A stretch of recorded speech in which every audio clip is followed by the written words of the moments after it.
आप सुन रहे हैं कहानी मर्डर और ट्रैप, जिसे लिखा है अल हादनी ने और आवाज दे रहा हूं मैं अमन। भाग 1। दीप हैरान परेशान सा दौड़ता हुआ पुलिस स्टेशन में पहुंचा। उसकी सांस फूली हुई थी और वो बुरी तरह से हांफ रहा था। ऐसा लग रहा था जैसे कि एक लंबी दौड़ करके आ रहा था। पुलिस स्टेशन में उस वक्त केवल एक हेड कांस्टेबल और कुछ कांस्टेबल ही मौजूद थे। सब इंस्पेक्टर और इंस्पेक्टर दोनों ही किसी मर्डर केस की इन्वेस्टिगेशन के लिए चौकी से बाहर गए थे। दीप ने अंदर पहुंचकर इधर उधर देखा तो बस वहां कुछ ही लोग दिखाई दिए। अरे अरे, ऐसे कहां घुसे चले आ रहे हो? ये पुलिस स्टेशन है, तुम्हारी खाला का घर नहीं जो ऐसे ही धड़धड़ाते हुए कहीं भी घुसे चले जाओगे, एक कांस्टेबल ने कहा। दीप की आंखें विस्मय से चौड़ी हो गईं। उसने अपनी सांसों की गति को कम करने की कोशिश में धीरे धीरे लंबी सांसें लेना शुरू की। कांस्टेबल ने गुस्से में उसे घूरा और दोबारा सवाल करने के लिए मुंह खोला ही था कि दीप ने हाथ के इशारे से उसे रुकने के लिए कहा। दीप अपने हाथ घुटनों पर रखकर झुक गया और अपने आप को संयत करने की कोशिश करने लगा। कांस्टेबल अभी भी उसे घूर ही रहा था कि तभी दूसरा कांस्टेबल बाहर से चाय लेकर अंदर आया। दूसरा कांस्टेबल अपनी ही मस्ती में गुनगुनाता हुआ चला आ रहा था। उसकी नजर एकदम से दीप पर पड़ी और वो ठिठक कर वहीं शांति से खड़ा हो गया। ऐसा लग रहा था जैसे उसे सांप ही सूंघ गया था। वो जल्दबाजी में उसी कांस्टेबल के पास पहुंचा जो अभी भी दीप के सामने खड़ा उसे घूर रहा था और उसे खींचता हुआ एक तरफ कोने में ले गया और पूछने लगा, क्या हो रहा था यहां? तुम्हें पता भी है ये आदमी कौन है? पहले कांस्टेबल के चेहरे पर नासमझी के भाव थे। उसने कंफ्यूज होते हुए पूछा, क्या मतलब है, कौन है? तुम जानते हो उसे? कौन है वो? बाहर से आने वाले कांस्टेबल ने कहा, तुम नहीं जानते, ये दीप है, Deepraj, hotel industry king Deepraj. कुछ याद आया? गोबर के घासीराम। इसको नाराज करने पर कितना बड़ा नुकसान हो सकता है, सोचा भी है? मंत्री से लेकर कमिश्नर तक के साथ उठना बैठना है इसका। खुद के गले में घंटी बांध ली तूने। पहला कांस्टेबल हैरानी से दूसरे कांस्टेबल की तरफ देख रहा था, जैसे अभी भी कुछ समझ में नहीं आया हो। वो बोला, ठीक है, मान लिया ये वही दीप है, तो ये खुद यहां क्यों आया है? कमिश्नर को अपने घर पर ही बुला लेता। उसकी आवाज में हल्की सी झुंझलाहट का पुट था। बाहर से आने वाले कांस्टेबल ने अपने सिर पर हाथ मारकर कहा, तुझे पुलिस में किसने भर्ती किया है रे? वो तो पूछेगा तभी पता चलेगा ना। अब चल, और हाँ, ज्यादा चूचपड़ मत करना। कहीं कमिश्नर साहब को पता चल गया कि दीप के साथ तूने कैसा व्यवहार किया है तो तुझे लाइन हाजिर करवा देंगे। अब चल। दीप दूर खड़ा उनके एक्सप्रेशंस ध्यान से देख रहा था। उसके चेहरे पर हल्की सी खींच थी और बॉडी लैंग्वेज से थोड़ा सा बेचैन सा लग रहा था। कोई बात थी जो उसे परेशान कर रही थी। दोनों कांस्टेबल जल्दी से दीप के पास आए और अपने आप को बहुत ही ज्यादा विनम्र बनाते हुए उन्होंने अपनी बोली में चाशनी घोलते हुए कहा, हाँ, सो सॉरी सर, मैं आपको पहचान नहीं पाया था, उसके लिए मैं शर्मिंदा हूं। आप आइए और बैठिए। एक कुर्सी की तरफ इशारा किया। दीप आगे बढ़कर उस कुर्सी पर बैठ गया। तब बाहर से आने वाले कांस्टेबल ने कहा, सर, क्या लेंगे आप? चाय, कॉफी या कुछ ठंडा? कुछ भी नहीं, आप लोग बस मेरी कंप्लेंट लिख लो और जल्द से जल्द मेरी परेशानी दूर कर दो, दीप ने खींचते हुए कहा। दोनों कांस्टेबल सख्ते में आ गए। आपको क्या परेशानी हो सकती है? जल्दबाजी में पहले कांस्टेबल ने कहा। क्यों, मैं इंसान नहीं हूं क्या? यह परेशानी इंसान देखकर आती है। इस बार दीप की आवाज में व्यंग था। आप लोग बस मेरी कंप्लेंट लिख लो, मुझ पर मेहरबानी होगी, दीप ने गुस्से से तंज कसते हुए कहा। सॉरी सर, बताइए क्या प्रॉब्लम है? विजय, एफआईआर रजिस्टर लेकर आओ, साहब की कंप्लेंट लिखनी है, बाहर से आने वाले कांस्टेबल ने दूसरे कांस्टेबल से कहा। विजय ने एफआईआर रजिस्टर लाकर दिया और खुद एक तरफ खड़ा हो गया। बताइए क्या तकलीफ है? कांस्टेबल ने रजिस्टर खोलते हुए पूछा। मेरी वाइफ अपने प्रेमी के साथ घर से कीमती सामान लेकर भाग गई। दीप के बोलते ही दोनों कांस्टेबल चौंक गए। क्या? क्यों चीख रहे हो अशोक? ऐसा क्या आसमान फट गया? इंस्पेक्टर मृदुल ने अंदर आते हुए पूछा। सब इंस्पेक्टर चिराग भी पीछे पीछे ही आ रहा था। दोनों ने अंदर आते हुए कुर्सी पर बैठे हुए आदमी को नहीं देखा था। इन साहब को क्या तकलीफ है? चिराग ने अंदर आते हुए पूछा। चिराग के पूछते ही दीप ने पलट कर देखा। दीप के पलटते ही चिराग और मृदुल दोनों ही दीप को पहचान गए और इस वक्त दीप को पुलिस स्टेशन में देखकर उनके मुंह खुले के खुले रह गए। मृदुल ने जल्दी से अपनी कुर्सी पर बैठते हुए कहा, दीप साहब, कोई खास वजह आपके यहाँ आने की? होप के सब ठीक हो। तब तक चिराग भी एक कुर्सी को खींचकर वहीं आकर बैठ गया था। उसे भी जिज्ञासा थी उस कारण को जानने की जिसकी वजह से दीप द होटल किंग इतनी सुबह सुबह पुलिस स्टेशन में आया था। मेरी वाइफ अपने प्रेमी के साथ भाग गई, दीप ने बिना किसी भाव के कहा। क्या? चिराग के मुंह से जोरदार आवाज आई। मृदुल ने चिराग को घूर कर देखा, जैसे इस बदतमीजी के लिए उसे सजा मिलनी चाहिए। Sorry, I didn't mean that, Chirag ने जल्दबाजी में दीप से कहा। It's okay. दीप की तरफ से एक संक्षिप्त जवाब आया। सॉरी दीप साहब, आप बताइए कब, क्या और कैसे हुआ? इंस्पेक्टर मृदुल ने एफआईआर रजिस्टर में एंट्री करते हुए कहा। दीप ने लंबी सांस ली और कुछ रुककर बोलना शुरू किया। मैं आज सुबह जब सोकर उठा तब मेरी वाइफ घर पर नहीं थी। नौकरों का वीकली ऑफ था तो वो भी तब तक काम पर नहीं आए थे। मैंने उसे पूरे घर में ढूंढ लिया पर वो कहीं नहीं मिली।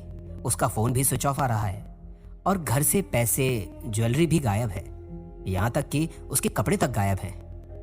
अब बताइए कोई और क्या समझेगा? यही ना कि वो किसी के साथ ही भागी है। उसके मायके में भी कॉल किया, वहां पर भी नहीं गई है वो। इंस्पेक्टर मृदुल ने कागजी कार्रवाई करके दीप को आश्वासन दिया। दीप साहब, हम जल्द ही आपकी वाइफ को ढूंढ निकालेंगे, आप चिंता ना करें। मुझे उनकी कोई फोटो हो तो दे दीजिए। फोटो तो अभी लाया नहीं, आप किसी को भेज दीजिएगा, मैं घर से प्रोवाइड करवा दूंगा। अब मैं चलता हूं, आप प्लीज उसे जल्द से जल्द ढूंढ निकालिए। दीप की आवाज में क्रोध और घृणा की हल्की सी झलक दिखी, जो भी जल्दी ही दूर हो गई थी, पर उसके एक्सप्रेशंस मृदुल की नजर में आ गए थे। श्योर कहकर मृदुल ने दीप से हाथ मिलाया और दीप बाहर निकल गया। सर, मुझे कुछ गड़बड़ लगता है ये आदमी, चिराग ने कुर्सी पर बैठते हुए कहा। मृदुल दीप के एक्सप्रेशंस देखकर कहीं खोया हुआ सा था। चिराग के बोलते ही हड़बड़ा गया और बोला, चिराग, कमिश्नर साहब को इन्फॉर्म करना होगा पहले, हाई प्रोफाइल केस है, कुछ गड़बड़ हुई तो लेने के देने पड़ सकते हैं। और वैसे भी दीप के बारे में लोगों की राय अच्छी नहीं है। इस पूरे मामले में कुछ बहुत बड़ा झोल है। ऐसा बोलकर मृदुल ने कमिश्नर के ऑफिस में कॉल किया।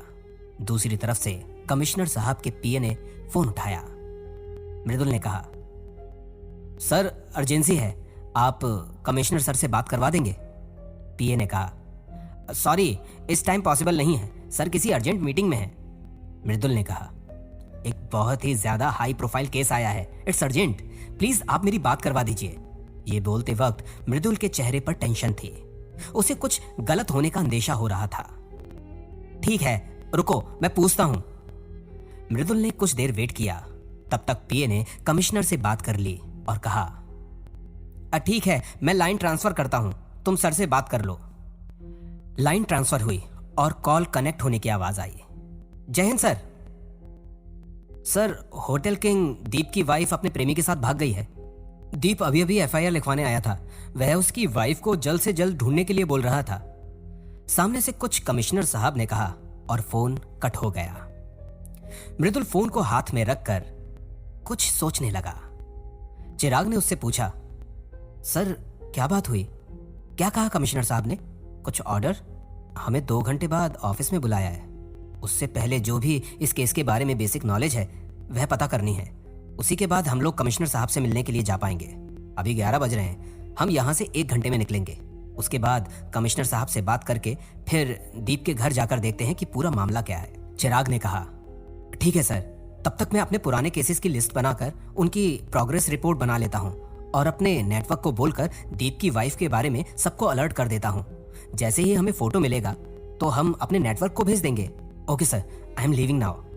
ऐसा कहकर चिराग मृदुल को सैल्यूट करके वहां से निकल गया। मृदुल वहीं बैठा बैठा दीप की वाइफ के केस के बारे में सोचने लगा। मृदुल के हिसाब से जो भी दिख रहा था वह उतना आसान नहीं था। यह शायद सिंपल 2 लोगों के पैसे और ज्वेलरी लेकर भागने का केस नहीं हो सकता था। इस पूरे मैटर में कुछ तो संदिग्ध था, पर क्या, वही पता करना था। लगभग 1.5 घंटे बाद इंस्पेक्टर मृदुल और सब इंस्पेक्टर चिराग दोनों कमिश्नर ऑफिस के लिए निकल गए। 25 मिनट के बाद दोनों कमिश्नर ऑफिस में थे। दोनों ने अंदर आने के लिए कमिश्नर साहब से परमिशन मांगी और कमिश्नर साहब ने उन्हें अंदर आने का इशारा किया। कमिश्नर साहब के केबिन में एसपी सिटी भी मौजूद थे और दोनों के बीच में दीप की ही बातें चल रही थीं। जय हिंद सर, मृदुल और चिराग ने अंदर आते हुए सैल्यूट करते हुए कहा। कमिश्नर का केबिन बहुत ही बड़ा और खुला खुला सा था। केबिन के सेंटर में एक बड़ी सी टेबल लगी हुई थी, जिसके सामने की तरफ कमिश्नर की बड़ी सी कुर्सी रखी थी। टेबल के दूसरी तरफ 4 कुर्सियां रखी थीं, जिनमें एक पर एसपी सिटी अशोक कुमार बैठे हुए थे। कमिश्नर सर के पीछे की दीवार पर गांधी जी, सुभाष चंद्र बोस और लौह पुरुष सरदार वल्लभ भाई पटेल की तस्वीरें लगी हुई थी। एक तरफ बहुत सी रैक्स में बहुत सी केस फाइल्स रखी थीं। जय हिंद, आओ बैठो। मृदुल, बताओ क्या केस है दीप की बीवी का? कोई जरूरी बात पता चली? कमिश्नर ने पूछा। नो सर, फिलहाल तो कुछ पता नहीं चल पाया है। बिना आपसे बात किए किसी भी तरह की इन्वेस्टिगेशन भी स्टार्ट नहीं की है। केवल मुखबिरों को अलर्ट कर दिया है। फोटो मिलते ही सभी को दे दी जाएगी ताकि जल्द से जल्द उन्हें ढूंढा जा सके। मृदुल ने कुर्सी पर बैठते हुए जवाब दिया। तो क्या सोचा है, कैसे हैंडल करोगे इस केस को? क्या स्ट्रेटजी रहेगी? क्योंकि हाई प्रोफाइल केस है तो प्रेशर भी बहुत ज्यादा रहेगा तुम पर, और ये सब कुछ तुम्हें मीडिया को पता लगे बिना करना होगा। गलती से भी मीडिया को इस बात की भनक लग गई तो हमारी जान आफत में आ जाएगी। एसपी साहब ने परेशान होते हुए कहा। बिल्कुल ठीक कहा अशोक ने, हमें यह बात मीडिया से छुपानी होगी, और दीप भी अगर चाहे तो इस मामले में मीडिया को इन्वॉल्व करे या ना करे, हमारे डिपार्टमेंट से कोई भी प्रेस को कुछ नहीं बताएगा। क्लियर मृदुल? और हाँ, अपने स्टाफ को भी स्ट्रिक्ट इंस्ट्रक्शन दे देना कि किसी भी छोटी सी गलती उनकी नौकरी खा जाएगी। कमिश्नर ने चिराग को देखते हुए कहा तो चिराग एकदम से हड़बड़ा गया। मैं अपने स्टाफ की गारंटी लेता हूं, मेरे स्टाफ से यह बात बाहर नहीं जाएगी। मृदुल ने चिराग की साइड लेते हुए कमिश्नर को आश्वासन दिया। मृदुल की नजरें चिराग पर ही थीं और चिराग की आंखों में कृतज्ञता थी मृदुल के लिए। ओके सर, अब मुझे चलना चाहिए। मैं यहां से सीधे दीप के घर जाऊंगा और जो भी कुछ अपडेट होगी टाइम टू टाइम आपको बताता रहूंगा। मृदुल ने कुर्सी छोड़ते हुए कहा। ठीक है, बताते रहना, कमिश्नर ने कहा। जय हिंद सर। मृदुल और चिराग एसपी और कमिश्नर को सल्यूट करके दीप के घर जाने के लिए निकल गए। पुलिस जीप में इस वक्त बिल्कुल सन्नाटा था। चिराग या मृदुल, दोनों में से किसी की भी आवाज नहीं आ रही थी। लगभग आधे घंटे के बाद चिराग ने एक पॉश एरिया की तरफ गाड़ी मोड़ दी। इस एरिया में अधिकतर मंत्रियों, बड़े प्रशासनिक अधिकारियों और बड़े व्यापारियों के बंगले थे। इस इलाके में नॉर्मल लोगों की एंट्री बैन थी। कोई भी आम आदमी इस इलाके के आसपास भी नहीं भटक सकता था। अंदर जाने के हर रास्ते पर एक पर्सनल गार्ड्स की चौकी बनी हुई थी। इसी चौकी से होते हुए ही किसी को अंदर जाना होता था और इस चौकी पर एंट्री करवाए बिना कोई भी अंदर नहीं जा सकता था। इंस्पेक्टर मृदुल को भी उस चौकी पर एंट्री करवानी पड़ी और बताना पड़ा कि उसे किसके बंगले में जाना था। पेपराजीज को भी बिना किसी इन्वेस्टिगेशन के अंदर एंट्री नहीं थी। चिराग ने एंट्री करवाते ही उस कॉलोनी के अंदर गाड़ी मोड़ दी। अंदर एंट्री करने के बाद राइट हैंड की तरफ सबसे पहला बंगला, जो उस एरिया का सबसे बड़ा और आलीशान बंगला था, उसके सामने गाड़ी रोक दी। उस बंगले के मेन गेट पर भी किसी कॉलोनी के मेन गेट की तरह यहाँ भी एक पर्सनल गार्ड की चौकी बनी हुई थी। उन्हें स्ट्रिक्ट इंस्ट्रक्शन था कि कोई भी अंदर नहीं जा सकता और अगर कोई इमरजेंसी हो तो गार्ड अंदर से कॉल करके परमिशन लेगा। उसी के बाद आगंतुक अंदर जा सकते थे या फिर कुछ स्पेशल गेस्ट के लिए पहले से ही चौकीदार को इंस्ट्रक्शन मिल जाता था तो उनकी गाड़ी को नहीं रोका जाता था। आगे क्या हुआ जानने के लिए सुनिए कहानी का अगला भाग सिर्फ प्रतिलिपि FM पर।